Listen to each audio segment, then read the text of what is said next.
كان فيها ذا مقام ودولة فخير له جمع الفضائل لا الذهب.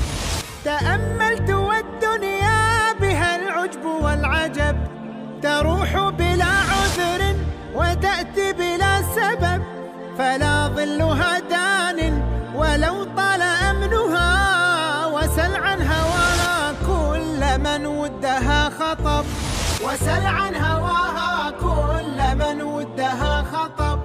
ومن كان في هذا مقام ودولة فخير له جمع الفضائل لا الذهب.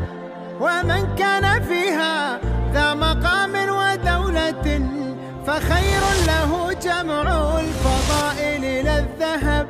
ومن كان فيها ذا مقام ودولة فخير له جمع الفضائل لا الذهب. وأن يجعل المعروف والجود نهجه، بذلك يسمو لا بجاه ولا رتب. ومن عاش فيها يجعل الخير همه، فما خاب من للخير قدم واكتسب، فما خاب من للخير